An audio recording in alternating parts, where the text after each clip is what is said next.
Good evening, everybody. So, as usual, before we begin the committee's business tonight, I'll run through some housekeeping rules. Welcome to this Place Committee meeting on the 2nd of June 2026. Can I remind everyone present that the meeting is being live streamed as well as recorded via the internet, and this recording is archived on the Council's website for future viewing. Please could all requests to speak be made through myself during the meeting. I'd like to welcome all committee and non-committee elected members, cabinet members, our service area officers, colleagues from Natural Resources Wales and Dŵr Cymru, Welsh Water, who are joining us this evening. This will be a hybrid meeting. If a participant wishes to speak, can they please raise their hand and wait to be called upon? Requests from participants in the chamber will be monitored by myself. Requests from participants attending remotely will appear on my screen once they select the raise hand button located on the bottom left-hand side of their screen. When invited to address by myself, please could all participants ensure that their microphone and camera are on to ensure that they can be seen and heard when actively participating. Chamber participants may come on screen by pressing the large activation button on their desktop microphone. Remote attendees may come onto the screen by pressing the large activation button in the bottom centre of their screen. No other buttons are required to participate and should be left unmuted. Remote participants only, please ensure that all debate is raised verbally and not via the chat facility for the sake of the recording. A fire drill isn't expected in the building today. So if the alarm sounds, please could all chamber participants follow the democratic officer to the nearest assembly point at the front of the building. For remote attendees, please stay connected to the meeting and proceedings will resume as soon as possible. Advice in relation to voting will be provided at the point of the vote taking place. So, moving on straight to the agenda. We start with the appointment. Sorry, Councillor Ernest, can you go off screen, please? Thank you. As I was saying, we start with the appointment of the committee's vice chair. Can I have nominations, please? Councillor Ernest? Yes, Chairman. I'm going to propose that Councillor Charles Champion be vice chairman of this committee. Scrutiny is a very important function in the council, overseeing the work of the cabinet.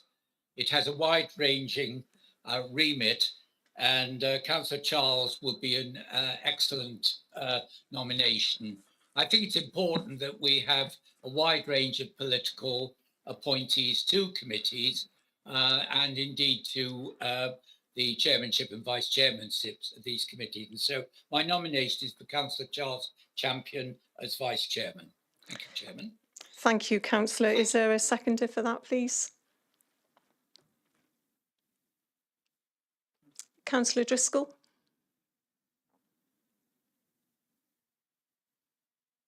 Councillor Driscoll, please. Oh, sorry, yeah. Can you hear me now? Yes. I keep pressing the wrong buttons. Story of my life. Yes, I'll second that. Sorry. Thank you. Thank you very much, Councillor Driscoll. Are there any other nominations? Councillor Drake? I'd like to nominate Catherine Williams, please. Thank you very much. And is there a seconder? Councillor Stallard? Yes, I'd like to second that nomination, and I'm sorry for being slightly late. That's fine. Thank you very much, councillors. So we have two nominations, Councillor Charles Champion and Councillor Catherine Williams, which means we will move to a vote, and I will take those nominations. We'll vote on the order in which the nominations were received. So we'll start with voting for Councillor Charles Champion. Chamber participants use the desktop microphone to vote. please press the relevant button on your microphone unit until the flashing light remains static. The options you select will remain lit. So the plus button is for, the minus button is against, and the 0 button is abstain.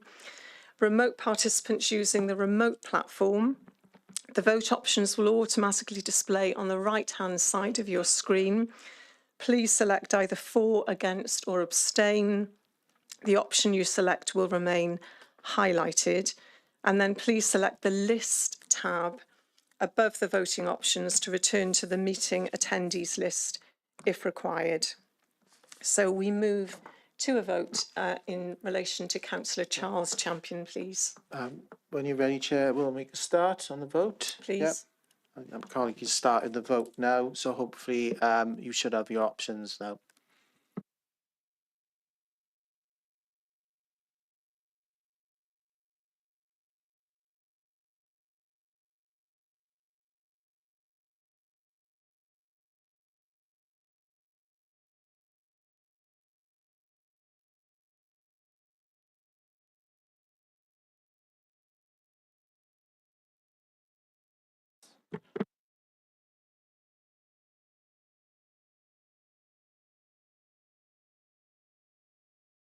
Just to confirm, Chair, everyone, all members are online or in the chamber have voted now.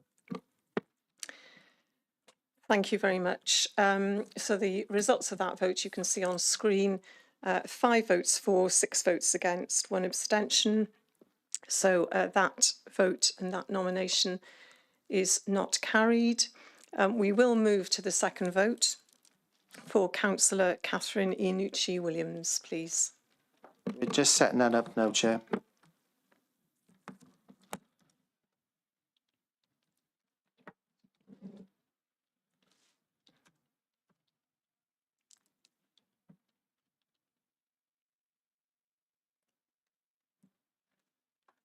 The vote is ready, Chair, so when you're ready, we'll make a start. Thank you. Please go ahead. Yep, that's started now, Chair, so hopefully the options should be up for everyone who's able to vote.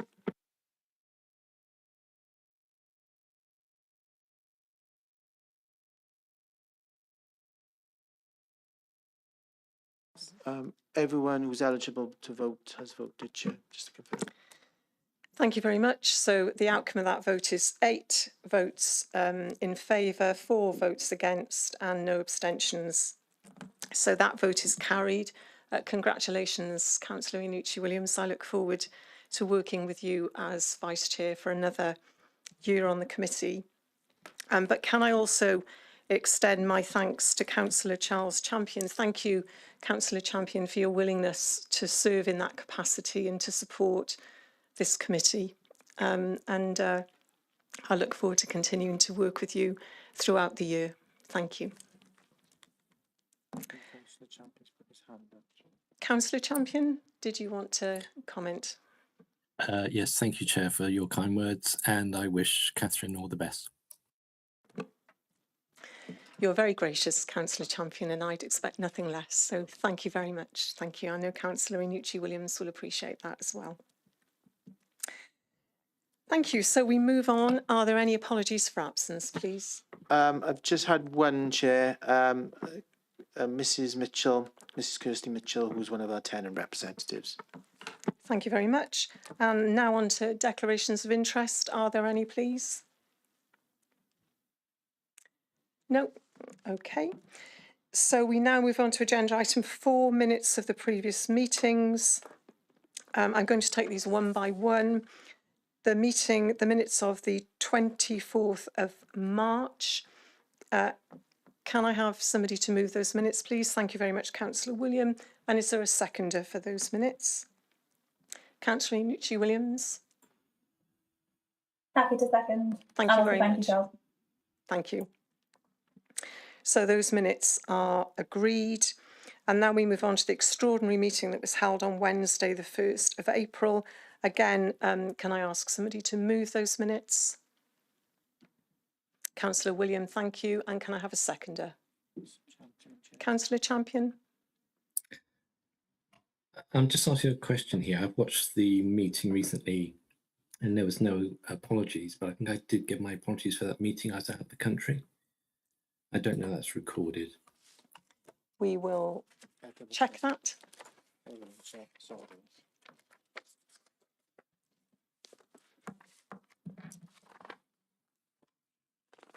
Just double checking that now, Councillor Champion.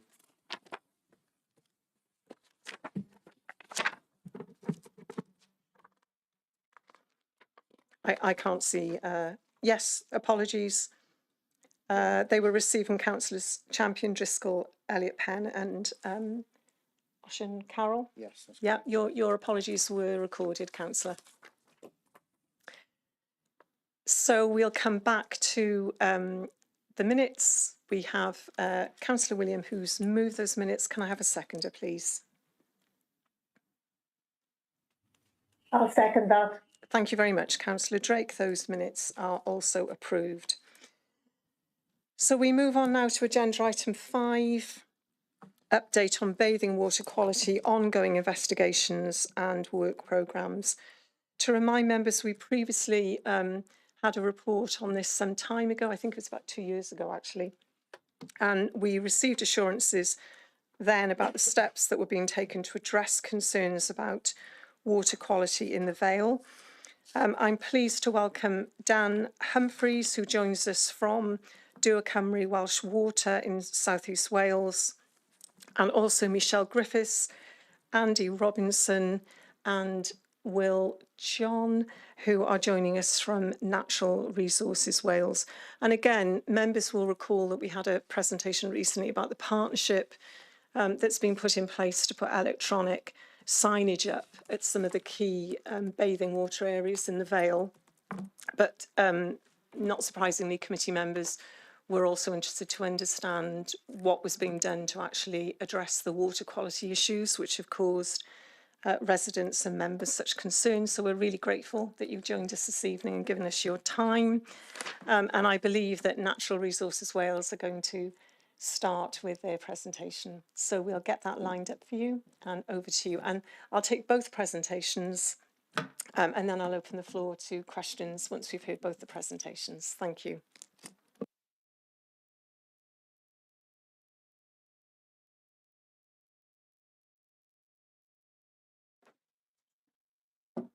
Okay, great. So I'm Michelle Griffiths. I'm South Central Wales Operations Manager.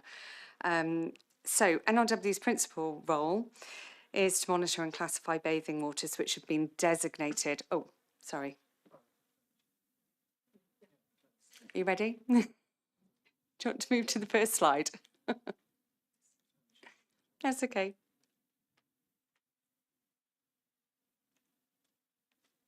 That's fine, Michelle. Yeah, I think it's 6 is fine. Okay, thank you. So NRW's principal role is to monitor and classify bathing waters which have been designated as bathing waters in Wales. The bathing water season is set by the Bathing Water Regulations 2013 and runs from the 1st of May until the 30th of September. Regular samples are taken by our data collection officers throughout the season, and these are analysed for fecal indicator bacteria. The bacteria is used as a measure because it's reliably tested for the indicative of human sewage as well as faeces from animals, including cows, sheep, dog, horses, birds. So monitoring checks the bacterial load from both diffuse and point source pollution at various land uses. The classification is made at the end of the season, usually based on a 4-year data set, and the classifications are then published by Welsh Government in the autumn the following season. If we move on. Thank you. In Wales, there are 114 designated bathing waters, and the Vale of Glamorgan has 9 bathing waters. Fontagary has been designated and is newly classified for the 2026 season. When samples are analysed and show elevated bacteria, NRW officers will investigate, check observations from the day of sampling, and gather data such as rainfall, rain levels, storm overflow, spill data, and work with key stakeholders in the catchment, such as Dŵr Cymru or landowners, to try and identify issues. You can see from the table that we've got 3 excellent bathing waters in the Vale, and unfortunately we have 2 which are of a concern and a poor quality. I'm just going to briefly mention, because I know you've had a presentation previously, if we move on to the next slide, please, the pollution risk forecasting project that we've been working with Shared Regulatory Services for the past few years for Whitmore Bay and Jackson's Bay. So phase 1 of the project was to develop water quality prediction models. That's been completed. We're now working on the next phase where we anticipate the boards will be available with those predictions. The date in which we're expecting them to be put up is July 2026, hoping to have those in place for the summer holidays. These signs will give better information for the public to make informed decisions at the beach and online. The system enables, the use of the pollution risks forecasting system enables prediction and discounting. Jackson's Bay, it's around maintaining bathing water compliance and reducing the risk of dropping to poor. And at Whitmore, the classification is about the resilience potential to regain an excellent classification with the eligibility of potential for future blue flag. So that's the project that we've been working on with Shared Regulatory Services for a few years. But in last year, we have received additional funding from Welsh Government, and I'm going to hand over to my colleague Will John, who's going to talk you through the South Central or the Vale of Glamorgan Bathing Waters project. Is that okay? Can you hear me? Hi everybody, thank you for the invite. South Central Bathing Waters project. How has this come about? That's a good start.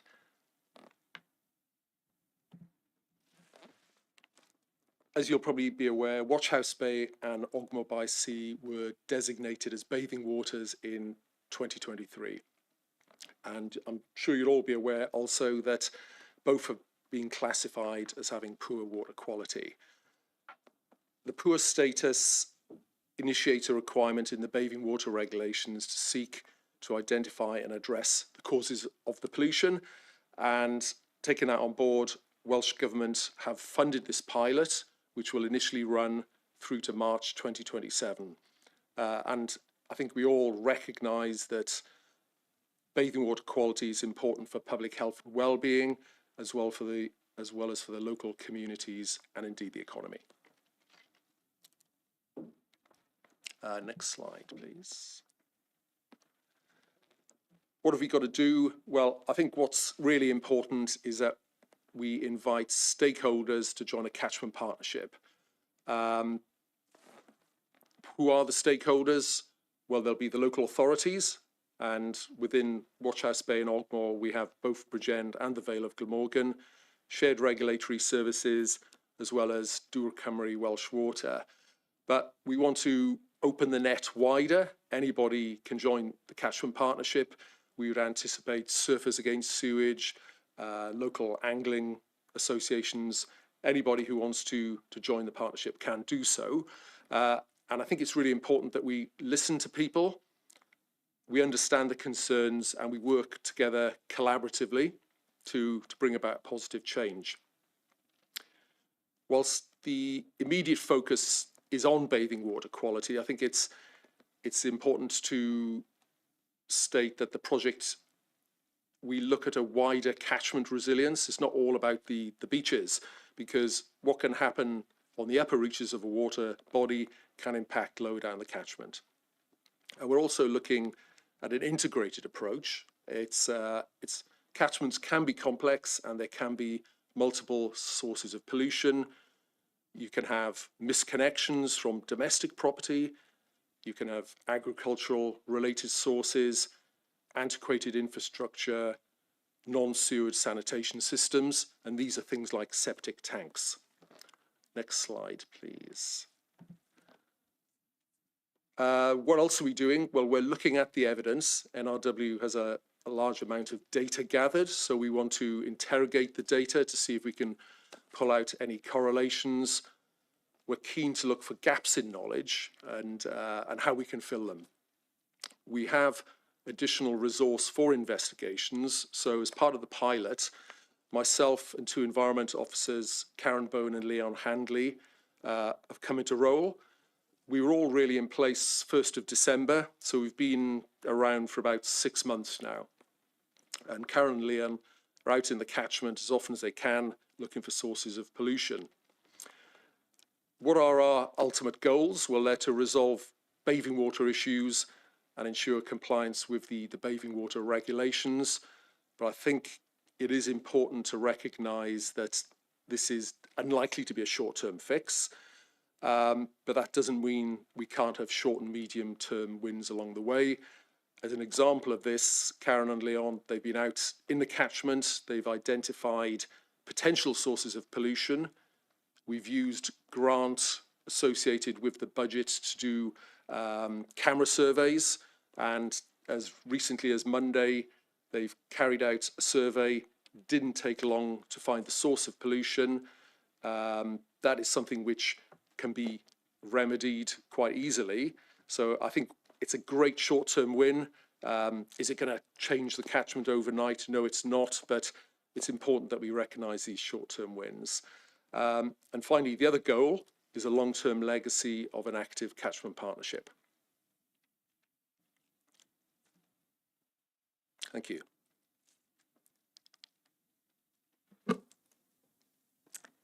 Thank you very much for those for that presentation.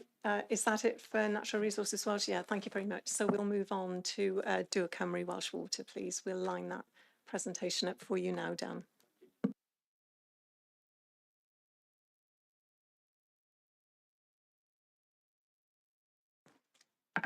Brilliant. Good evening, everybody. My name's Dan Humphreys. I'm the River Quality Liaison Manager for the South East Wales area for Do Cymru Welsh Water. First slide. So I've started from the west. It's just a brief update. I know that we have attended previous scrutiny meetings, both last year and the year before. And obviously today, I'm going to give you a brief update on the work that we're carrying out at the present moment. Just let you know kind of where we are with kind of updates and so on. So for Ogmore by Sea, the bathing water that we have here, the assessment is currently underway. So we've been tasked by Natural Resources Wales with an obligation as part of our National Environment Programme. So this is a programme that NRW sets us as a company, and we must meet those with within particular timescales. And this one obviously kind of is underway for the bathing water down at Ogmore by Sea. So the assessment of the Ogmore bathing water will effectively mean that we carry out kind of modelling, coastal modelling of the actual area, looking at all kind of sources. So looking at our sources, looking at other sources that may be having an impact on the water quality down at Ogmore. During the bathing season of 2025, so May through to September, we carried out weekly sampling along the catchment at 7 to 8 different locations. I've placed 7 there, but I believe there were 8 because there were 2 in close proximity at the Black Mill area, 2 different areas of the river. So all those river catchments effectively come down to the estuary before it goes out to the Ogmore. And so the idea behind this model is that we needed as much data as possible in order to fill that into the relevant model. Now that we have that information, we were trying to gain the information of what occurs as well during storm events. So we don't want to necessarily be looking at kind of dry day, flows necessarily. The biggest kind of amount of information that will come through to us is what happens when it rains. And luckily, being in Wales and the Vale, we have plenty of that rain. We are basically now calibrating that coastal model, so that work is underway. and we'll have a regulatory deadline by March 2027. That will inform us, hopefully, kind of what assets and where investment needs to take place. It'll hopefully give us kind of a source apportionment, and that will give us a percentage ratio, and then that can let us make informed decisions of where the best investment needs to take place for which particular assets or which particular kind of other sources that are out there. So this information is really vital to us, and this is how we build our kind of investment cycle programs. So the requirement there is for 2027. We share that information then with NRW, and decisions then we put that forward in our business plan for the following AMP period, and then we go to our kind of financial regulator in Ofwat, asking for the relevant funding, and that's how the generic kind of funding kind of works. Next slide, please. We have also carried out kind of large investment works down at Penybont Wastewater Treatment Works, which is upstream of the bathing water there at Ogmore.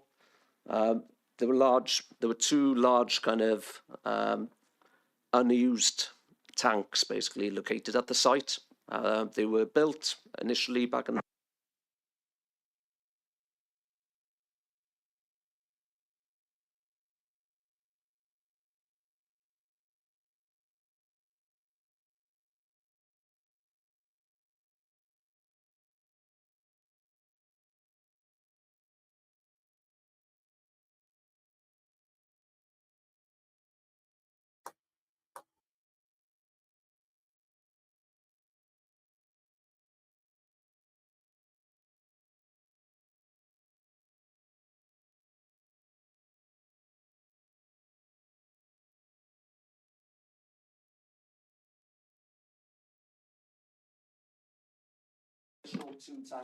Dan, forgive me, I'm going to interrupt you 1 second because I can see a flurry of hands, and that may be because councillors are eager to ask questions, but I just want to check, is there an issue with the sound for those of you who are online?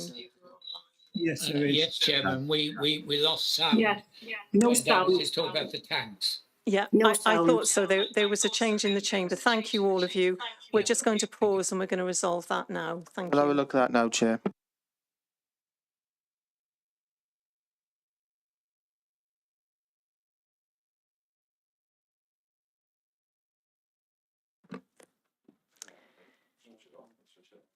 Bear with us, committee. We're just resolving the sound issues in the chamber now.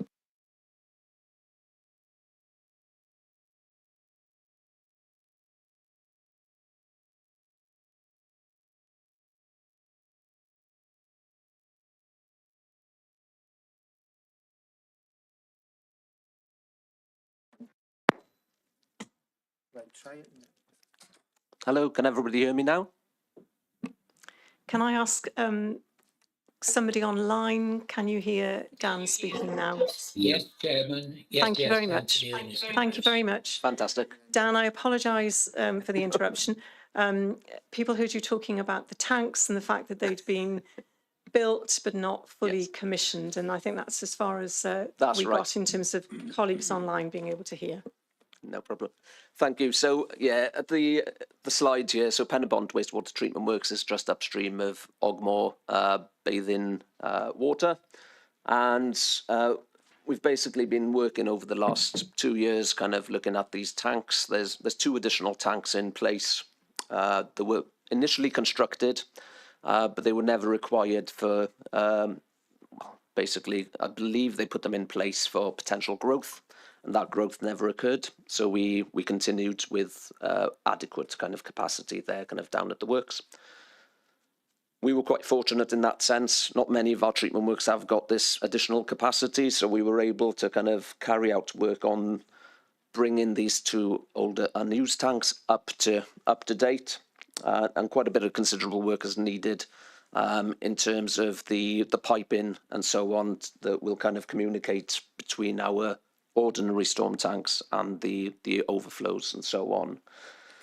What it will initially mean is we have 8 tanks currently in place. These two new tanks will provide an additional 4,621 metres cubed of storage. Now, this is storm storage, so this is only to be used when there is an excessive amount of rainwater flow coming down into our wastewater treatment works. The idea behind it is the more storage we can have there, the less discharge and kind of the less impact it will have on the water course kind of during these periods. And one of the large kind of works that's taken place there now, we aimed at getting one of the tanks in place in readiness for bathing season 2026, and we've managed to meet that timescale. The second tank now will be progressed, and that will hopefully be ready for bathing season 2027. Next slide, please. Over to Watchhouse Bay then in Barry. Basically, a similar kind of assessment model will be carried out for this particular bathing water as well. And that's also got a regulatory deadline of March 2027. The difference in Barry is that we've already got quite a considerable amount of modelled data for the other bathing waters that we've kind of built up over the previous 5 to 10 years or so. So this will be basically an additional add-on. We've got a lot of details around Whitmore, around Coldnap that lies either side of Watchhouse. And so this will be a case of going up and looking in at the specific area, kind of the catchment that serves Watchhouse Bay. Next slide, please. And finally, there's just a few updates. It's not all of the updates of the investments that we're doing in the catchment. So these investment models that we carry out, they often drive large amounts of investment. Now, with the Barry Bathing Waters, we roughly invest, we look at a multi-AMP approach. So the AMP is an asset management plan, and that's our 5-year investment cycle.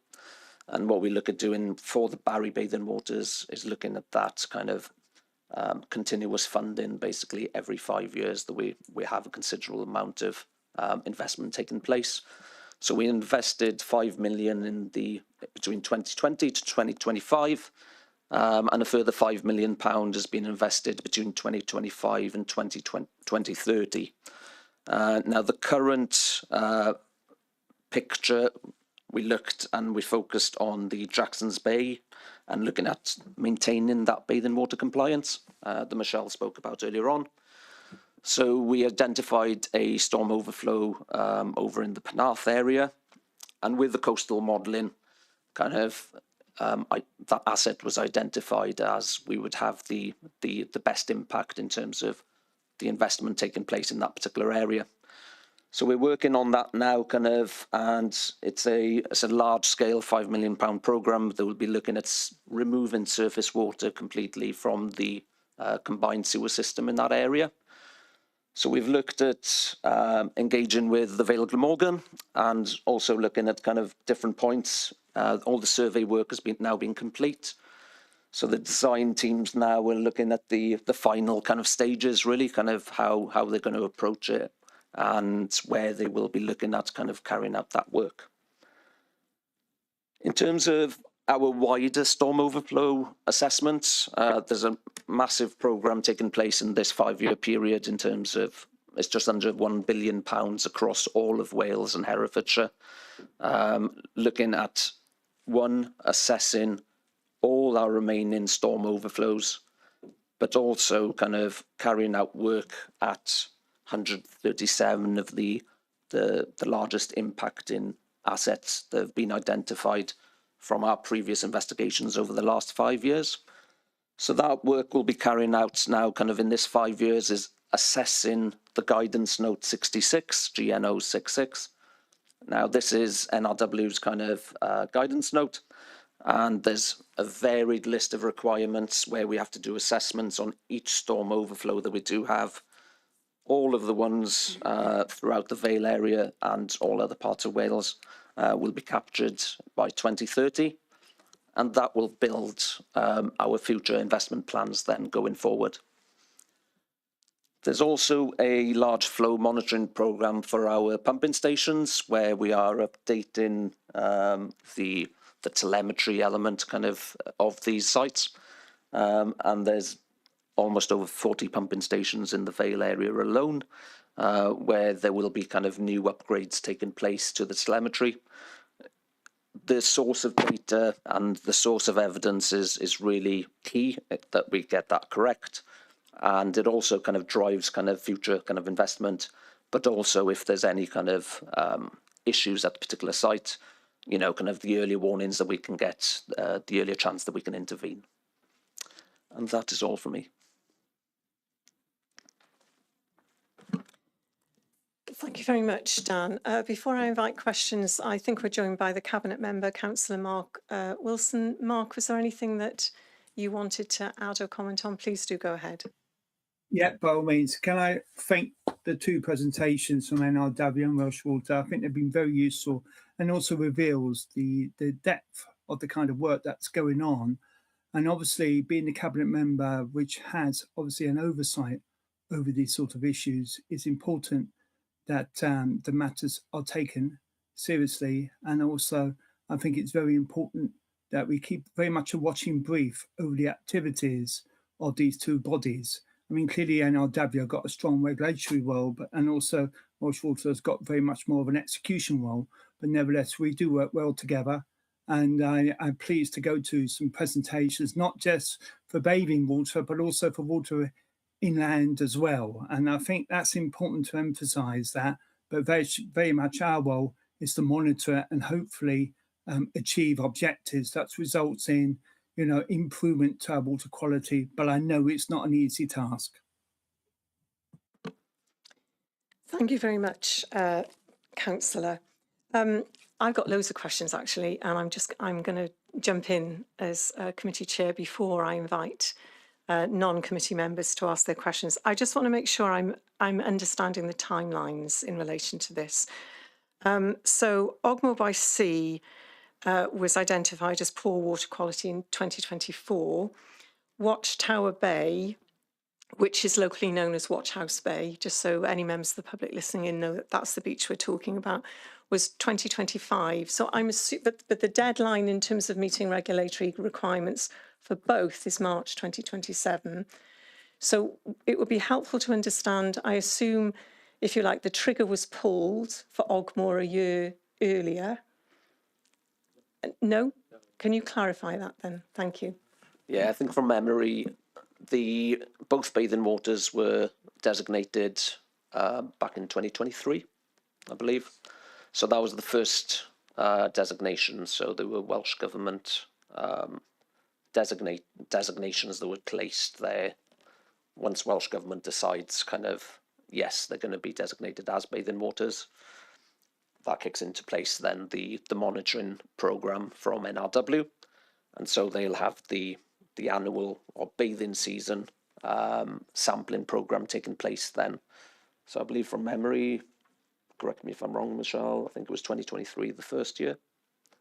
Just to be clear, I'm not talking about the year they were designated as bathing water. What I'm looking at is the information in the presentation says that in 2024, Ogmore by Sea classification was poor, Watchhouse Bay was sufficient. And so Ogmore by Sea, as I say, the trigger was pulled in terms of meeting regulatory requirements, I assume, a year before, because Watchhouse Bay was classified as significant. So, but the requirement to meet the regulatory requirements is the same for both. And what I'd like to understand is why the requirement to address the Ogmore by Sea issues isn't a year earlier, because it looks to a layperson as if you've got a shorter period to address the Watchhouse Bay issues, and it's not clear what's been addressed in relation to Ogmore by Sea since that classification in 2024. So if you can clarify timescales, that would be helpful. Please do. No, please do. Yeah, so Chair, I was going to come in. I think the issue is both beaches were when they were initially designated after the first designation, the year sampling in 2023, both were poor. Watch House then had a slight improvement to sufficient in 2024. Unfortunately, it's gone back to poor for 2025. So the timeframes are correct in terms of they were both designated poor initially in 2023. Thank you. So I'm sorry to labour the point. So Watch House Bay was designated as poor in 2023. Then I'll ask the question, what changed for it to be sufficient in 2024? And did the regulatory requirements step back during that year of sufficiency, or has there been a continuous programme of improvement? My understanding is that what we're talking about is the funding from Welsh Government to run the project. The project is focused on both rivers, both beaches. We're working towards both beaches achieving a good status. But so what, from one year to another, a beach might pass or fail. That's not what's driving this. It's Welsh Government's funding for us to do this additional work that Will described. Okay, thank you. I understand the timescales. As usual, can I invite are there any non-committee members who want to come in? Councillor Prothero, please. Thank you very much, Chair. And I come tonight as the councillor for St Bride's Ward, previous member of this committee. I was here for the presentation 2 years ago. And obviously, Ogmore by Sea is a beach in my ward. In 2023, it was our community council that requested the bathing water designation. They did the exercise, it was designated. It is, as everybody knows, an incredibly popular and beautiful beach. So we get tens of thousands of people to our beach every year. Sadly, for the last 3 years, we have had a poor quality from the testing by NRW. Maybe not surprising. I think we knew it as residents, people who live here. We have a Penabont water processing plant less than a mile up the estuary, and the beach is on the estuary. It also sits just behind the point at which two rivers join, the Iweni and the Ogmore.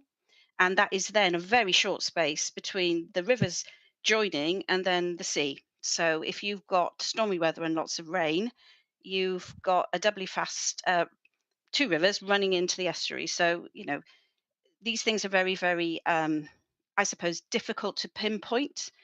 But the 3 years of having a poor quality rating has been quite devastating, I'd say, for the community. I'm absolutely delighted that NRW now have the funding from Welsh Government for this South Central Bathing Waters project. We asked for a couple of years for this to happen, and I'm delighted that it's now in place. I just want to thank Michelle and Will for the work that they're doing, and also just to ask them if it is possible. We're not the same as Waterhouse Bay. As I said, this is a much different area geographically. I'm sure the catchment investigations that you're doing, they're going to be very different. So my first question is, please, would it be possible for you to send some further information for us so that we can have a look at what your investigations are showing for Ogmore as opposed to Waterhouse Bay, because it wasn't really clear in the presentation what you were referring to, because we're not the same places at all. So that was my question to NRW. To do a Cymru, Dan, thank you ever so much. I think you said that the first additional overspill tank has been brought online, which is exceptionally good news. Both myself and Councillor Stallard, we came to see you in February. It was an excellent visit. We could see all of the work that was going on and the passion of your engineers. So that was really heartening. Again, I'd like to understand, if it's possible, please, Dan, from the additional modelling and investigations that you are carrying out, when you get this data, what do you actually expect to do with it? And are we going to have to wait for the next 5-year AMP period for you to be able to possibly do whatever that data is showing you to do? So that's it, 2 sort of questions for both of you. And thank you ever so much for tonight's presentation. Thank you very much, Councillor. So if we can go to NRW in relation to the first question, who's going to take that? Michelle, thank you. Thank you, Councillor, for the comments. I think what this project does is it allows us to actually focus in those catchments, and we completely agree and recognise that there are different factors affecting those catchments. Where we're at the moment, 6 months in, with the officers that are out in the catchment, ecologists, water quality specialists, is we're gathering data. I don't think we're in that place where we can actually take the inferences from that data just yet, because we are doing those investigations. We're doing misconnection surveys. We're checking, the water quality, the fecal analysis and all of that kind of thing. So I think we're quite early on in data gathering. But I think, Will, is there an opportunity for the councillor to show an interest in the project partnership? Yes, certainly. Thank you very much for your comments. Michelle is right. A lot of this information is very much at the data gathering stage, but we're very keen to keep in touch. We have, I think it's worth saying, we are trialling new things, something called microbial source tracking, which we know bacteria is a problem, but we don't really know where that bacteria comes from. So this is something which is quite interesting. We've done a pilot, but we really need to repeat the pilot to really, do the work under a different set of environmental conditions so that we can draw out strong conclusions. So there's definitely going to be a time and a place to discuss the results, possibly a little bit early at the moment. Thank you both. Councillor Prothero, does that answer your question, or did you want to come back in? That's great, and I would be really happy to be involved in your partnership. And as I said, my community are really engaged. So please, if you can share information when you get it with me, I'll make sure that the community knows about all the good work that you are doing. Thank you. Thank you. I think you're on the list already of our stakeholders. Great, good. Any other non-committee members want to come in on this? If not, I'll move to committee members. Councillor Franks, please. Thank you. A very interesting pair of presentations. I have 3 questions initially, Chair. I think I addressed the first one to NRW. There's reference in the presentation to short and medium term wins. Could you detail what you consider to be short and medium term wins? And going, I think, to Dŵr Cymru, I just wonder, do you have data for Cogmore's treatment works? That would be of interest to me. And then the third question, I'd like to support the comments of Councillor Prothero. Everything she said was correct there. And the officers seem to be confident of hitting the March 2027 deadline. Why are you so confident with this timescale, and how quickly will the findings be implemented? I took from a question to the chair, the answer to the chair's question, that there was a drop in performance due to a drop in funding. Did I interpret that correctly? And why are you, but the substantial thing is, why are you confident that we can stick to this timetable? Thank you, Chair. Thank you, Councillor Franks. Dan, I don't know whether you need any clarification on one of Councillor Franks' questions, which was around, do you have any data for the Cogmore's treatment works? Does that make sense to you, or do you need to know what data the councillor is looking for? Yeah. Councillor Franks, can you come back in and just clarify what data you're interested in relation to Cogmore's treatment works, please?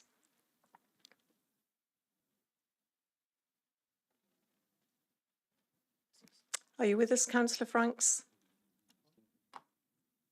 There you are. Okay, now, right. For the benefit of some members, Cogmore's, located on the edge of Dinas Powys, serves a vast area, including Barry. And in that catchment area, there's been vast housing development, and all the foul water, most of the foul water ends up in Cogmore's. And so I'm wondering, what is the capacity and what is the robustness of that treatment works, bearing in mind there was a substantial investment not too long ago. So I'd be interested to know, post-investment, what the situation is. Thank you. Thank you very much, Councillor, for clarifying. So I'll go to Dan from Dŵr Cymru. And Dan, my sincere apologies, because Councillor Prothero also asked a question of you, and I moved on from that quite wrongly. So my apologies. If you can recall what Councillor Prothero was asking about, she was asking about data and also whether or not, in terms of addressing the issues in Ogmore by Sea, that 5-year AMP period would be key. Would residents have to wait for that, or can they anticipate any improvement in advance of that? So if you could address that, and also Councillor Franks' questions, and then I'll come to NRW. Thank you. Yes, no problem. Thank you. Right, so Councillor Prothero, first of all, just in terms of the model data, kind of the coastal assessment that we'll be doing for both bathing waters, I guess. The usual process, and this is where kind of it can take a considerable time basically to turn around the status of a bathing water. So they will ordinarily kind of be investigated in the first 2 years of the AMP. So kind of that's where 2027 will be our second year of this investment cycle. The work will be done and investigated by that stage. We will then hand that over to NRW, and there'll be conversations around kind of looking at where the best method of investment will be. But it will be, unfortunately, for the following AMP period, the following 5-year period. So we'll be looking at building up in readiness for funding that we'll have to gain, basically, to kind of invest from 2030 onwards. So that's the answer for Councillor Prothero. Councillor Franks also commented on the confidence ratio of why 2027 we are confident that the modelling will be ready by that stage.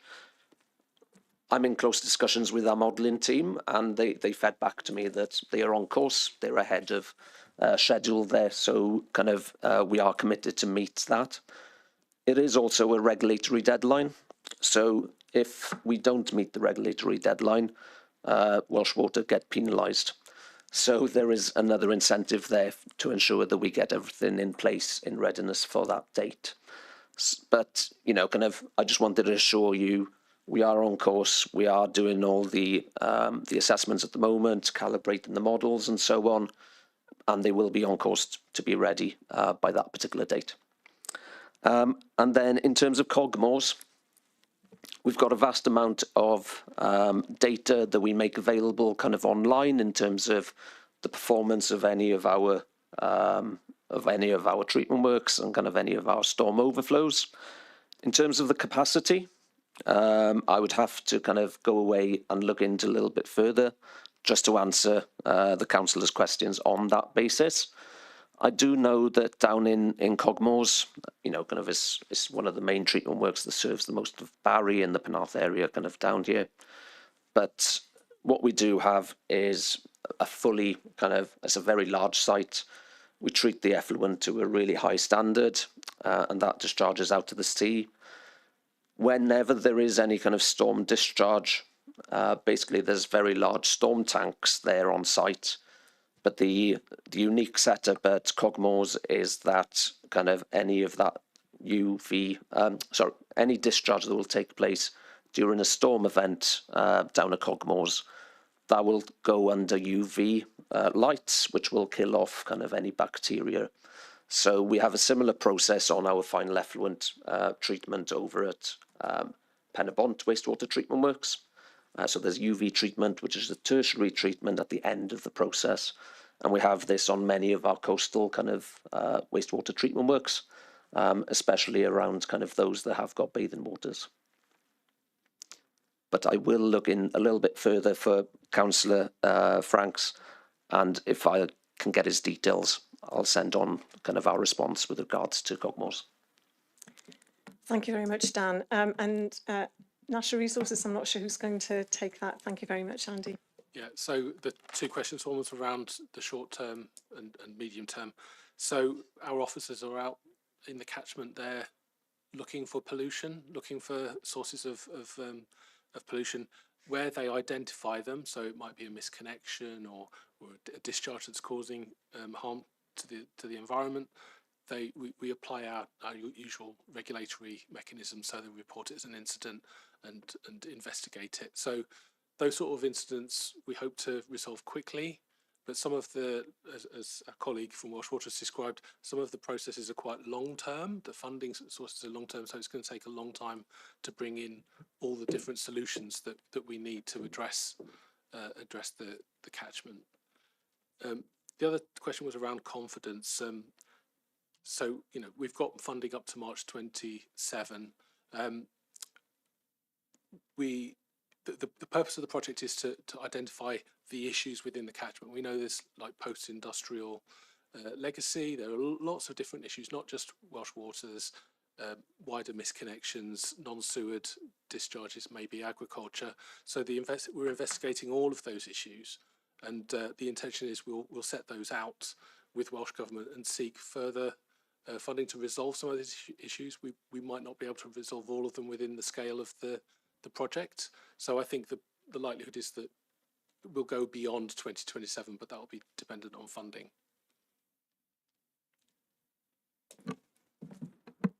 Thank you. I have so many questions, but Councillor Champion, you've been really patient. Thank you. Would you like to come in? Yes, thank you. First is a comment about the project email address. It looks amazing. Trying to do that over the phone would be very difficult. And the question really is that Welsh Water have been in the news, as a lot of other Welsh water authorities have been fined. And that's generally whistle discharging. I don't know whether Natural Resources Wales can explain that at all. And this isn't a new problem, and you're spending Welsh government money up until 2027 to find out the issues, but it's not a new problem. What proportion up until this moment has been human waste as opposed to animal waste, or any other waste? I know Andy was saying there are different things, but up until now, do you have any percentage? Thank you, Councillor Champion. Who wants to take that? Will, thank you. Hi, thanks for the question. I briefly touched on microbial source tracking earlier on. This is not something which is done normally during investigations, and NRW doesn't have a position on it. In many ways, it's a bit of an emerging technology. So what we have done is invested in a pilot to understand the possible sources. There are good markers for humans. There are good markers for ruminants. There are actually good markers for gulls. In North America, this work is done looking at beavers and raccoons and all the rest of it. So if you can find the markers, you can identify the source. It's obviously a very interesting area, but it is an emerging area. So whilst we've done a pilot, we need to repeat it under different environmental circumstances and actually find out how much confidence we have in it, because what my personal thoughts are, on any day of the year you could have a different driver. So during wet weather it could be CSO, who knows. During the agricultural season, if a lot of slurry has been spread to land and conditions are adverse, that could be a player. We have had a look at Marine Lake, which has got a lot of wildfowl on it, to see, you know, does that have a driver? Some people point the finger at dogs. There are so many different possibilities. So I think one of the exciting things about the project is having a bit of budget to explore these possibilities, to see if we've got answers. But the simple response to your question is we don't have any hard information at the moment. Okay. And the email address? Councillor, are you suggesting that, what are you suggesting should be done about that? Is there a different one that might be in English that might be shorter? We have an English and a Welsh email address. I think The one on your presentation is just the Welsh one. we can circulate the English one. We'll remedy that, Councillor. We'll make sure that that's made available. Yeah, thank you for highlighting that. Councillor Ernest, please. Thank you, Chairman. Yes, I've just got a single question, really, directed to Dan at Welsh Water, and that's about the storm overflow at Brockhill Rise, Penarth. It falls in my ward, the Plymouth ward of Penarth, and I'd be interested to know a little bit more what your proposals envisage when you're going to have to separate, you know, foul water from rainwater, what the implications are, because that pumping station lies on the railway path, which is a very popular path. It's also adjacent to a number of properties as well. So could you tell me a little bit more about that, so that I'm able to go back to my constituents and you know, tell them exactly what's going to be going on in the fairly near future, please, Dan. Dan, are you able to take that? Thank you. Yes, thank you, Councillor. Now, they've been looking at the whole catchment area. Sorry, Dan, if I can ask you to pause a minute. Councillor Ernest, I don't know, there seems to be an issue with sound while you're, we're very echoey when you're on screen. Thank you. So if you don't mind staying off screen while Dan answers that question, thank you very much. Thank you, Councillor. Yes, so kind of the teams I know in the first year have been looking at the whole wider kind of catchment, so it won't necessarily be all the work down by the asset itself, and I know where you're talking about. I know the location very well. So they'll be looking at kind of other key areas where maybe there's a large impermeable area, where there's a lot of surface water only kind of being fed in.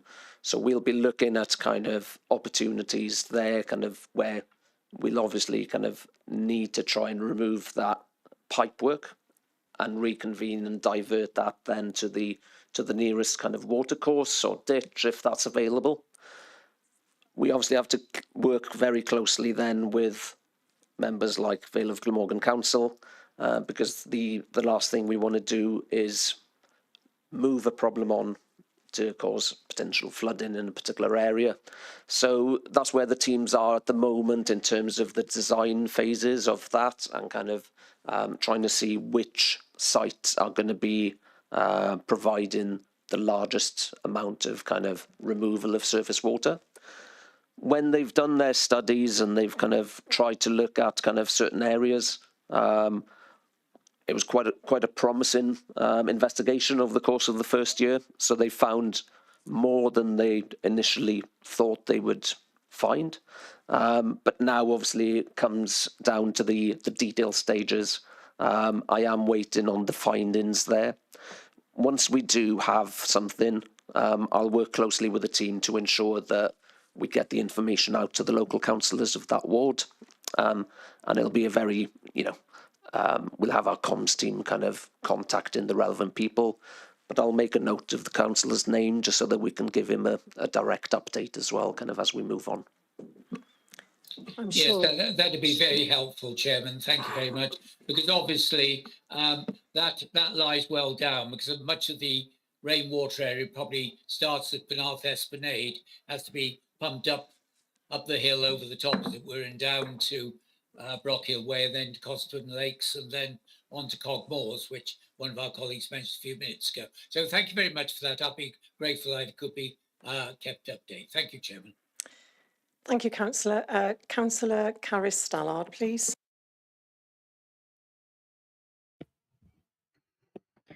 Hello. Yes, so I'm also councillor in St Bride's Major, also particularly interested in Ogmore by Sea. I've got a couple of questions for Dan, again, Welsh Water. So very pleased that the additional storage capacity is online at Penabont Treatment Works. Could you just confirm the date that it went online, because it'll be fascinating to see when we get the sample results in September, the impact of that. So just to confirm that it was online by the 1st of May would be helpful. And then the other question I've got is to do with the 7 sites selected for sampling. So you've said you've got the data from last year. Are there any early indications for, potential areas of concern, or do we have to wait until March to hear more about those? And I'm also interested in how the 7 sites were selected. If you can give us an idea of what sort of sites you've chosen, that'd be helpful. Thank you. Thank you, Councillor. Dan? Yes, thank you, Councillor. Okay, so the online date of the storm tank in Penabont Wastewater Treatment Works, it was quite close. So the bathing water season started this year. It came forward by 2 weeks, so it started on the 1st of May. We had the tanks ready there in the fortnight before the 1st of May. So I can't remember the exact date I was notified, but it was around the 20th of April, kind of that we got the work there kind of completed. And obviously kind of our teams were kind of commissioning and kind of doing the final kind of stages there. But it's in position there, and it was in readiness for the 1st of May. Then in terms of the 7 sample sites, these were selected by our kind of the modelling team. There was a range kind of key areas along every river catchment that kind of comes down into that same place. So we had the Ogr Fach, the Ogr Fawr. There was different sections coming down from Maesteg. We obviously had some closer down towards Ogmore itself as well, or that kind of area. So kind of we tried to make sure there was some above Bridgend town, some below the town itself. So yeah, kind of it just gives us a good indication of what happens at different points in the catchment when it does rain quite heavily. A lot of the top parts are kind of the valley areas, and then kind of what happens to the watercourse then as we come down. I haven't got any kind of early indications, I'm afraid, but all of that detail kind of and information has been directly fed into the model, and then obviously kind of once that's ready, the outturn of that will hopefully give us a bit of a realistic model of what looks like and where we think the apportionments come from. Diolch. Diolch. Thank you very much, Councillor. Thank you, Dan. Councillor Williams, please. Thank you, Chair. My first question is just a brief one, just to seek clarification. I represent a ward that contains, well, 4 of those areas. You've got Whitmore Bay, Watchtower Bay, Cold Nap, Jackson's Bay, of course, in between. With Cold Nap, what I wanted to know, because for me, I consider Cold Nap Bay as going all the way over to Porthkerry. But I just wanted a definition, really, what you meant by Cold Nap Bay. That was the first question. And then more generally, I'm very interested, obviously, in the fact that Watchtower Bay is sandwiched between 2 other areas, one of which is excellent, one of which is deemed good. So I'm sure that in itself is providing you with a lot of sort of clues. You're talking about stuff upstream, possibly. Obviously, you're looking at all of that. My question is more to do with the sampling. And obviously, you're the experts. I'm just the layman. But I think it might be very interesting to look at another area which isn't in this sample at all as a mere control measure, because of course Watchtower Bay is fed by a river, in the same way that Bendrix is fed by a diverted river as well. And I was just wondering whether you'd thought of that as an interesting control, because it is interesting, isn't it, how Watchtower Bay is deemed poor and it's sandwiched between one excellent and one good. And there's one thing that I can see there, that you've got a river feeding both those bits, the Bendrix and Watchtower Bay. I don't know about Cold Nap because I don't know whether you're counting the stream from Porthkerry as part of that. Yeah, have I made that quite clear? Yeah. Yeah. So I had the same question actually, Councillor, because you'll know that at low tide there's an area of sand which is exposed between Whitmore Bay and Watchhouse Bay, where the breakwater is, and people swim there, and I don't think it's clear to any local residents which category of water they're swimming in. So how are you designating the boundaries in relation to, on the one side we've got excellent water quality, and in the middle we've got an issue? Will, have a go at that one. Thank you. I'll do my best. The bathing water samples are taken at specific locations. I think this year they're going to be GPSed, so we can work out exactly where they are. And it's the same for all bathing waters. I think the actual locations evolve over time.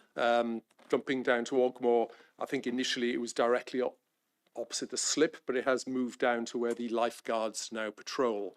I assume, though, that GPS data will be made available when the bathing water data is published. I can assume. I don't know if that answers your question as to where is Cold Nap and where is Watchhouse Bay. It's based on the sampling location. Yeah, Will's exactly right. Whilst the bathing water, so the beach might be designated, you're taking a sample at a single point that is accessible by the data collection officer. So that's where your sample's coming from. So you want to come back in, Councillor? Yeah, please do. Thank you. I think my difficulty with that is that you've got certain things like pocket-shaped bays like Whitmore Bay, and it's a simple one, isn't it? But with Cold Nap, you've got this very, very large expanse of water, one end of which is actually fed by a river, and the other end obviously is not, and is quite far away. And with only one sampling point, I think you might get 2 very different readings. So I think there's an issue there in terms of an issue that I wanted to bring us to at the end of the discussion as well, about what's being communicated to ensure that residents are very clear what beaches in particular the water categories refer to, because obviously, as I say, tide has an impact because it will expose some beach areas at low tide that are not available at high tide, and it's important that residents understand what the classification, which bit of the water the classification applies to as far as possible. Yeah, Michelle, you want to come back in on I was that? just going to say all of the information about the bathing waters, the monitoring as it's going through the season, is all available on Natural Resources Wales website. So we can send a link to this afterwards. They're on the Vale website. Yeah, they're also on Vale Council website, so thank you. That will be helpful. I don't see any more committee members wanting to come in on this. Councillor Buckley, I did give the opportunity for non-committee members at the beginning of the discussion, but I can see you've got your hand up, so I'm going to allow it. So do come in. Thank you. And I do apologise, Chair. I didn't realise that the thing for non-committee members had finished, and if you'd rather not take my question, I'm happy on that. No, please do. Go ahead, Councillor. You're very welcome at committee. Thank you, Chair, and thank you everyone for your presentations. My question is, and I don't know if Andy Robinson have half answered it where he said about going back for further investment, but in the presentation, one of the causes you were looking at was antiquated infrastructure.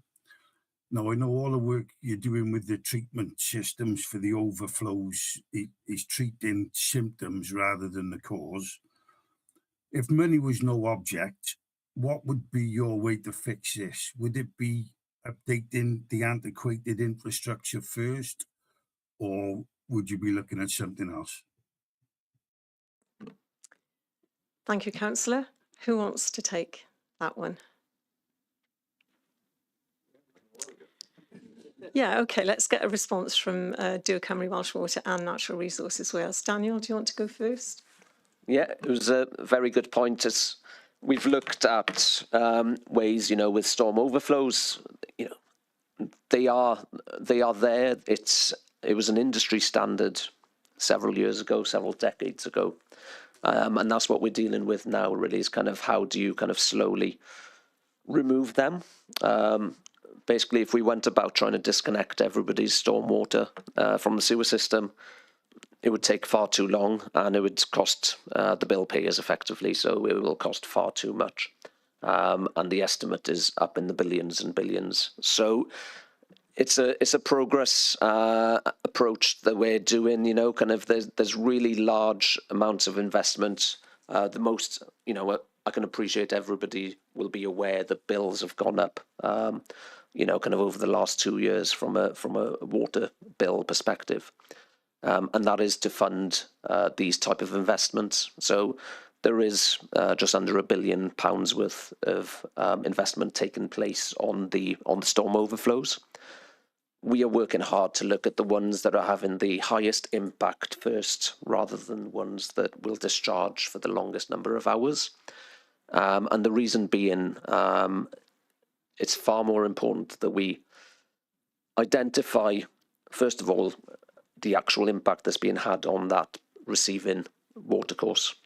Now, there may be 10 discharges to a smaller and more sensitive watercourse, or you may have 20 to 30 discharges taking place to a much larger body of water. So the important factor here is that that level of approach is looking at kind of rectifying those with the largest ecological impact first. And then we work our way through kind of the remaining kind of asset data that we have. We have over 2,300 storm overflows in Wales. We are on the west side of the UK, so we receive much more rainfall kind of than, say, the eastern part of England. So that's our approach. And kind of, in addition then, kind of the bathing water angle, there's large investments that we will be looking at doing there to try and kind of ensure that we sustain and we get our best level of water quality kind of for the designated bathing waters as well. So that will be kind of an add-on to kind of the wider investment that we're doing on our wider base of assets. Thank you, Dan. Will from Natural Resources Wales. Yes, I mean, it's very briefly, really. There will be a role for concrete in certain instances, but there's also a role for green infrastructure and nature-based solutions. This is something which could have a role in an urban environment, or it could have a role up catchment where you've got a bit more land to play with, and maybe opportunities for dewatering sewers with nature-based solutions up catchment. So really good question, and hopefully we are evolving away from hard concrete to green solutions. Thank you. Committee, I want to bring this debate to a close because we've spent a considerable amount of time on it. But I can see there are a couple of councillors who want to have a second go, and I know how important this issue is to residents. So if you could just ask your questions briefly, I'd be very grateful. Councillor Franks, please. I'm very grateful. In brief, I'm asking about the dumping of mud from Hinckley. Has there been any testing for radiation? Thank you. Does that fall within the remit of either organisation? You can just shake your heads no if it doesn't. I don't think it's in our operational area, but we can take that question away. Thank you, Michelle. Councillor Stallard, please. Yeah, sorry, just really quickly then. Very pleased that you've moved the sample point to where people actually swim at the river mouth. When did that happen? And does that mean that, you know, you will now have 5 years of sampling at that point? Thank you. Will? I'm not sure when it actually happened. I came into role in December 2025. But I think it was listening, really. Anybody who knows those beaches knows that people generally don't swim in the middle of the river. They'll swim a couple of 100 metres down. And I think that change has been reflected in conversations, but not sure I can be any more specific than that, sorry. Thank you very much. And indulge me with 2 final questions, because obviously this is a matter of real concern, because we've got 2 designated bathing water areas here which are poor quality, and I don't think there's any other local authority in Wales that is in the position that our residents find themselves in. So am I correct in understanding that in terms of the regulatory requirements, you'll have the modelling in place by March 2027, but that is not a deadline for you to achieve a satisfactory or good bathing water quality? Is that correct? Dan is saying yes. So that's very important for us and for residents to understand. My second comment would be, obviously there were discharges yesterday within the local sea area, and whenever that happens it causes considerable alarm for residents. And there's all sorts of speculation about what does that mean. Does that mean that the bathing water is then unsafe per se for the rest of the season? So I would say the introduction of the electronic signage is really, really welcome, but that's only going to be at 2 sites. When is that going to be operational? Because that's going to help. But also I would urge you as organisations, particularly in terms of the new partnership that's being developed, to really think about what more could be done to improve communication so that residents understand more clearly, you know, if there's a discharge on a particular day, what does that mean? Does that mean just don't swim today? Does it mean don't swim for the rest of the season? I know there's data available on the council's website. I know there's going to be signage. I know there's data available on Natural Resources Wales website. But I think for most of us as residents, you know, we just want simple, clear information about whether the water is safe for us and our children to go into. So I would really urge you to prioritise that. And in terms of the people that you're engaging with around that partnership, you know, my expectation would be that will be an issue that they'll want to raise. What can we all do in partnership together to ensure that we're giving residents clear information about, you know, when they should go into the water and when they should stay out. I'd like to thank you for the time that you've taken in coming here this evening. The fact that we've been discussing this issue for so long, and Dan, you'll know that exactly the same happened the last time you came. You know, that's an indication of how important this issue is. And it's an indication of how concerned residents are. Every time I look at social media, I see something about water quality in the Vale. So it's great that you came. We'll continue to hold you to account on behalf of local residents. And I will ask officers to invite you to come again, perhaps in a year, so that we can hear again what you're doing and the progress that you're making. But for now, thank you. You're very welcome to stay for the rest of the committee, but equally, you're very welcome to leave. You came in through the front door, you'll need to leave through the rear door. So I'm sure one of the officers will show you where that is if you don't know how to actually get out of the building. Yeah, but otherwise, thank you. Do that now. Just a quick one, Chair. In terms of any recommendations on this, are we looking at just inviting colleagues from NRW and Dual Cymru back for next year for an update? Yes. Yep. Yes. I'm not seeing anything else. I Anyone think. Happy to second? Chair, and also Councillor Prothero asked to be involved. Could I also, as the local ward member for the Watchtower area, be involved in the same way as Councillor Prothero if my name isn't already down there? Yes, I don't think those requests form recommendations for committee. I think the agreement is there that local councillors are very keen to be involved in the partnership if they can, and that you're going to look at that in terms of engagement with local authority members. But otherwise, the recommendation from committee is that you would be invited to come back again at an appropriate time to provide us with an update. Can I have a seconder for that? Councillor Williams, thank you very much. Thank you. Chair, and can I put a pitch in for the officers to give our colleagues my email address? Of course. Regarding copy. Of course. Yeah, that'll be done, Councillor. Please be assured. You're very kind. Please be assured, all committee members who've made requests about receiving information individually, all of that has been captured, and that will happen. Thank you. Thank you very much.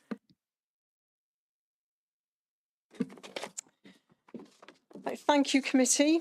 We move on. I'm buried under paper with all the notes that I've been taking, but thank you very much.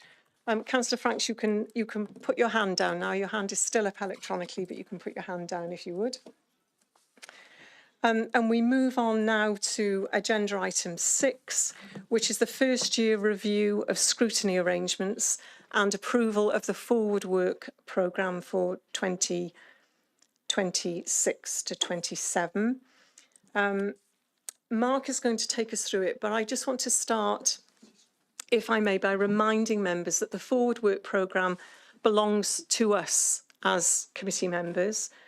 There are references from Cabinet that come to committee that we're required to consider, but we're also able to determine which matters should come before us for our consideration, as long as they fall within the remit of the committee. So, having said that, I will hand over to Mark, thank you, who's going to take us through the report. Thank you, Chair, and thank you for committee for the opportunity to present this report. Trust members have had an opportunity to take a look at the report, even if it's not the full detail, at least the key points. Firstly, I wanted to address some minor typos and some other changes that have happened since the report and appendix have been published. In terms of the lead director for this report, apologies, it's currently got report of the director of place. That's not quite correct. It should be Director of Corporate Services, so apologies to committee for that typo.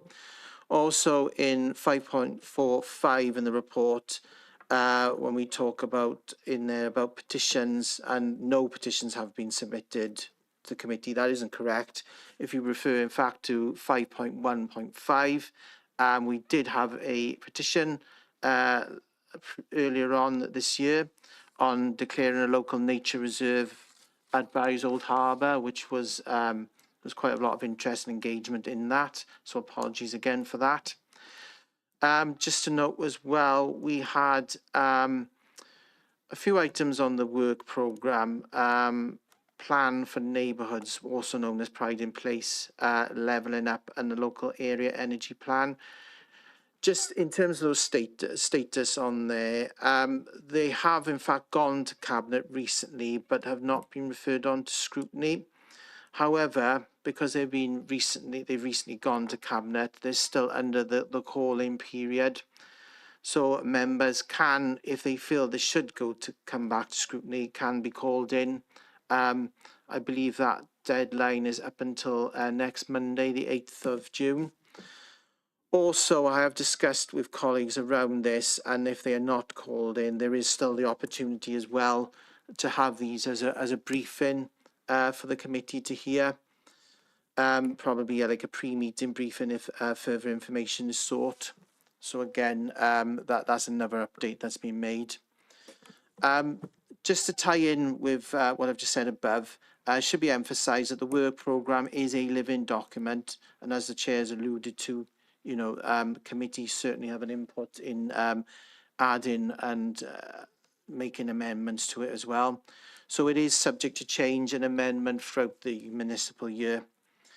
The report in summary provides the committee with an opportunity to reflect on its activity during the 25-26 municipal year, with this marking the completion of the first full year under the Council's revised scrutiny arrangements.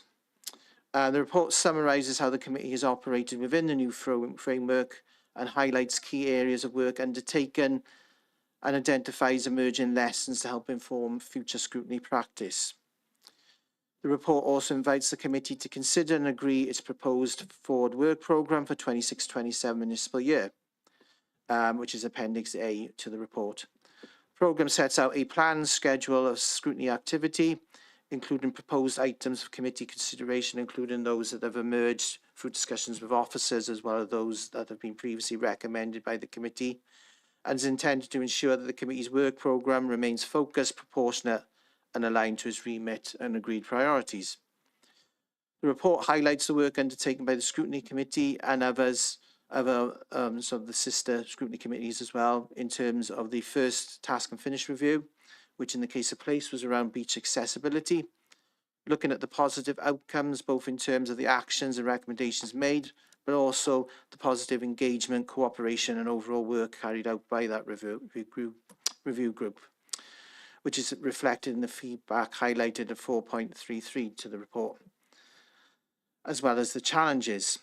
At 4.34, a list of what went well and what can be done better, which covers all of the task and finish scrutiny committee reviews that have happened in the previous year, is also provided for members' consideration. At 4.4 and 4.5 of the report, details are provided on possible reports, including for information ones, which are also included for members' consideration and are reflected in the work programme at Appendix A. At 5.0 and 5.1.8 of the report, information is provided on the matters considered during the 25-26 municipal year, as we look back at that part of the report, including proposal update service area reports, through to references from Cabinet, petitions, urgent items, and for information reports that have also been shared with the committee. At the November 2025 meeting, the committee agreed that the summary of the decision tracking data relevant to the Place Scrutiny Committee be presented to the committee as part of its biannual forward work programme monitoring reports, and at 5.2 onwards, information is provided on recommendations and decision tracking for the committee, looking at the figures for both these recommendations and reports that have been referred to Cabinet for the consideration and decision making, through to those recommendations that have been directed to council officers and others to be addressed at an operational or service side level. The summary of all of these different types and levels of recommendations and the numbers around these are included at 5.23 and 5.24, or 2.24 I should say, of the report. Overall, the committee has produced and addressed a large and wide-ranging number of recommendations and reports, both directed to Cabinet and at a service level. Other areas addressed by the report include the Members' Scrutiny Survey, scrutiny requests for consideration, task and finish feedback and outcomes, which describes, in the case of place scrutiny, the initial task and finish review on beach accessibility, through to the committee's agreement of the proposed recommendations for this, plus additional ones that were provided by the committee, through to endorsement by Cabinet and allocation to the relevant council officers to address, and further updates to come back to the committee. And also we look at next steps as well. The committee is subsequently asked that the forward work programme appended to the report, Appendix A, be agreed, subject to any amendments or suggestions raised by members at the meeting.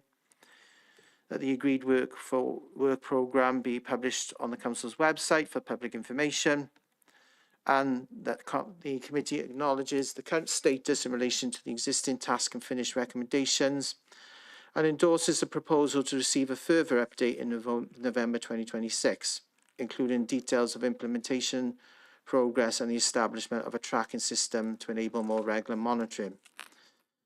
This will complement the action plan tracker set up for the initial task and finish on beach accessibility as well. Thank you for your time, committee, on this whistle-stop tour of the report. I'll hand back over to the chair for any questions or comment from the committee. So thank you, Chair. Thanks, committee. Thank you very much, Mark, for taking us through that so clearly and comprehensively. Any questions or comments from committee, please? Councillor Ernest, please. Thank you, Chairman. Yes, can I thank Mark for what is an excellent report. I've been leafing through it in the last few minutes when we've had other matters going on, and it certainly is very helpful and very encouraging. I think it clearly lays out the work that the committee have done over the last year, and looks forward to what we're going to do in the next 12 months, which I'm sure will be perfectly busy, if not 12 months, at least 10 or 11 months. Could I just draw attention to one thing on page 10 at 5.23 for those who've got the paper in front of them, and that is the committee's recommendations partially accepted by Cabinet. There were just 3 of our recommendations to Cabinet that were actually accepted. But when we look across the page, we noted the Cabinet noted 17 other recommendations from this committee. Now, to me, that's a little disappointing, to put it mildly. This committee is here to provide a constructive comment on the proposals that Cabinet put to us on behalf of the council as a whole. It's our role in our particular service areas to comment on those. And we have councillors on this committee who are dedicated to the cause. Most of us have been on the committee for 3 or 4 years and have a pretty good idea of what we're talking about in our own respective areas. And yet, Chairman, only 3 of our recommendations have been accepted by Cabinet and 17 have been thrown out as noted. So I simply say, Chairman, that that's disappointing. And I do think, and I know the Cabinet member has been with us this evening, whether by invitation or because he wished to turn up, I'm not sure. But I do think that Cabinet need to take greater note of what this committee says, irrespective of which political side they come from. But we are members of a committee, and it's our role to scrutinise what Cabinet puts to us, and equally, if we disagree or have a variance, for us to put those points back to Cabinet. And I think, Chairman, that needs to be carefully noted in the minutes of tonight's meeting, that a disappointment has been expressed by, if not me in name, by a member. Thank you. Thank you. Obviously, officers are not responsible for Cabinet decisions, but I'll just ask Mark if there's any clarification that can be provided in relation to that issue. Thank you, Mark. Thank you, Chair, and thank you, Councillor Ernest, for that question. I will say this is, in a way, a relatively early part of the process. We've only had a year, really, so far to bed in the new sort of way of working around scrutiny.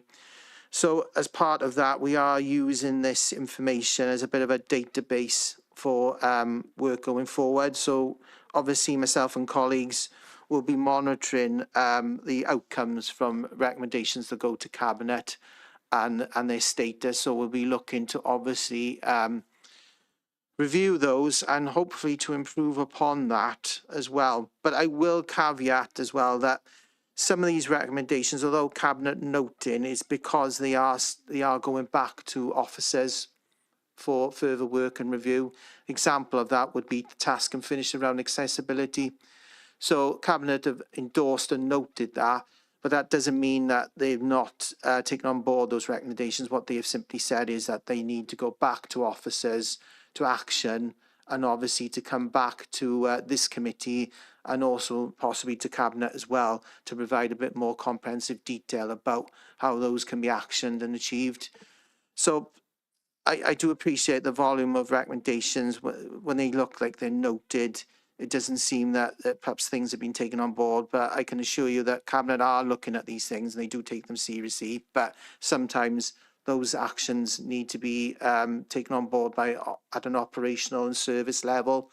It's not necessary for Cabinet to make that final decision, certainly at that point, and then reports might have to go back for them to make a final decision.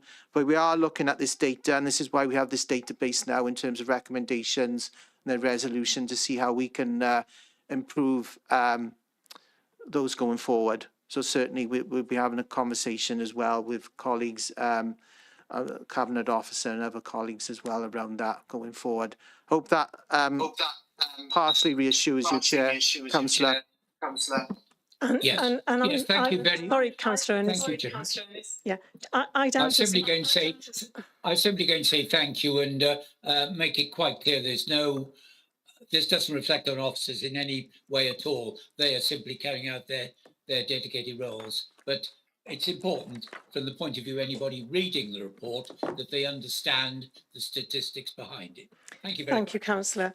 And I just add, it's also about the onus is on us as committee to think about the way that we frame recommendations that go back to Cabinet, because I think over the last year there have been a number of times when our recommendations have asked Cabinet perhaps to consider something or to ensure a focus on something. And in those instances, I think the only response from Cabinet could be, well, yes, we note that you want us to consider that or you want us to focus on something. So let's see where we go across the year and we'll keep an eye on it. Councillor Champion, please. Thank you, Chair. In September, we're getting an update from Phil Chappell on share prosperity, but I thought Mark said that Cabinet hadn't sort of referred to us about share prosperity and other things. Have I got that wrong? Mark, if you're happy to come in on that. Thank you. Just to clarify, Councillor Champion, the Share Prosperity Fund is still at this time going to committee. What it was Plan for Neighbourhoods, also known as Pride in Place, Local Area Energy Plan and the Levelling Up Fund. They've gone to Cabinet. They've gone recently to Cabinet, but they haven't been referred on to scrutiny at this time. However, as I said, there are options there. If members feel strongly enough that they should come to scrutiny, there is the call-in procedure, which obviously, if I'm happy to discuss with members after the meeting if they want to look at that. But then also, I've spoken to colleagues, and there are potential for briefings off the back of those Cabinet reports that have gone as well on those topics. But as far as I know, at this time, Share Prosperity Fund will be coming to scrutiny in some format, and hopefully the aim is for that to come in September. Sorry, can I just ask through you, Chair, back to Mark? Do you think that's really the Cabinet feels too early? Because we are the Place Committee, and obviously they would come to us. But is it that it's recently that it's not coming back to us, or just they don't think it's relevant to us? Just to be clear, Councillor, that's not for officers to answer. That's a decision that's been made by Cabinet. And as Mark has already explained, we have the option, committee members have the option of calling those reports in if they still feel that we should be scrutinising them. The deadline for that is Monday. If they're not called in, as Mark has already outlined, there is also the opportunity for us to receive those as a presentation. I can see Marcus has joined us. Marcus, do you want to add anything to that? Thank you. Thank you, Chair. Yeah, just to add in respect to the Shared Prosperity Fund for Councillor Champion, the reason that's coming in September or just after is that's actually now the date that it ceases, it closes. An extension was agreed to Shared Prosperity till September. So I think Phil's intention is to bring an essentially a closed down report on what's happened in Shared Prosperity. Following the close down of it on the 1st of September. So that's why that's taking a little longer. We got an extension from UK government for 6 months until September. So that's the reasoning for that. Thank you, Marcus. So just to be clear, there are 3 items that are currently in the forward work plan: the plan for neighbourhoods, the Vale of Glamorgan local area energy plan, and the Barry Making Waves Levelling Up project, which will be removed from the forward work plan unless they're called in by committee members, in which case, no doubt, they will be rescheduled. And as Mark has already said, this is very much a living plan. It's not a static plan. So, you know, there are constantly things that get added into it and dates that sometimes have to be changed. Were there any other questions or comments from committee members in relation to this? I just wanted to say, I want to take the opportunity to acknowledge the important contribution of co-opted members to committee. You may not be voting members, but your contribution to committee is very much appreciated, and we look forward to working with you across the new municipal year. And also to committee. So the report acknowledges the considerable public interest in highly visible frontline services, which we scrutinise in this committee. And that's created some pressure on agendas over the last 12 months, requiring a number of extraordinary meetings for this committee. So I just want to assure you that wherever possible, I'll ensure that our agendas maximise and support public engagement, as well as ensuring members have time to scrutinise effectively. And obviously that's challenging if we have a very busy agenda with very meaty items on it. That does, of course, forgive me, require each of us as committee members to read the papers before we come to committee. That really helps. I do have one concern about the forward work plan. So we're due to receive the deposit replacement development plan and 2011-26 monitoring plan in November, along with the updated forward work plan and the beach accessibility review update.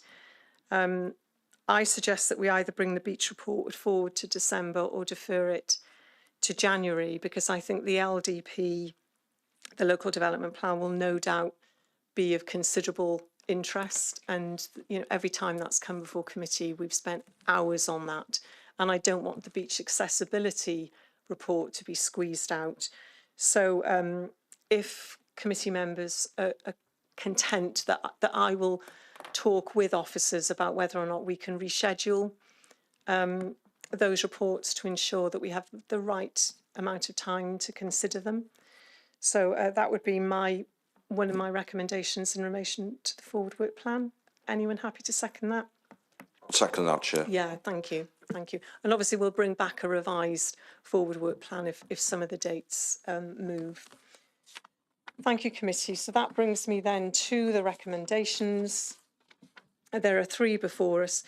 I'm going to take them all together unless anybody puts their hands up and stops me. So first of all, that the forward work programme, which is appended to the report in Appendix A, be agreed subject to the amendments or suggestions raised by Mark in presenting the report and also by myself in the meeting. The second recommendation is that the agreed forward work programme, once it's finalised, be published on the Council's website for public information so the public know what we're discussing when. That gives them an opportunity to get involved. And thirdly, that committee acknowledges the current status in relation to existing task and finish recommendations and endorses the proposal to receive a further update.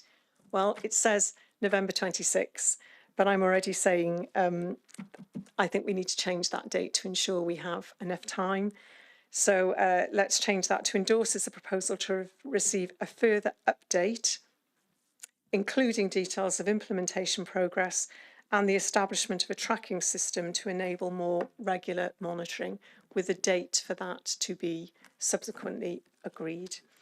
I move those recommendations. Can I have a seconder, please? Councillor Williams, thank you very much. Excellent. Mark, did you want to? Yeah, sorry, Chair, just a point before we conclude. On the cooperative members, I do apologise. Just for brevity, I didn't refer to that, but obviously in the report there are references made to the work and contribution made by cooperative members, just to make sure that they are aware that the contributions are noted and noted in the report. Particularly, we've had contributions through the task and finish as well. So I just wanted to say that the contributions are being acknowledged. Okay. Thank you very much. And in the same way as the busy agenda for this committee sometimes presents challenges for us in terms of agenda planning, it does also for officers. So I'll start the year by saying thank you for your invaluable support in helping us to work our way through it all. We're very grateful. So thank you, committee, for your contributions this evening. That concludes our business this evening. So all I'm left to do is remind everyone that our next meeting is scheduled for the 14th of July, and I look forward to seeing you all again then. Thank you very much. Good night. Thank you, Chair. Good night.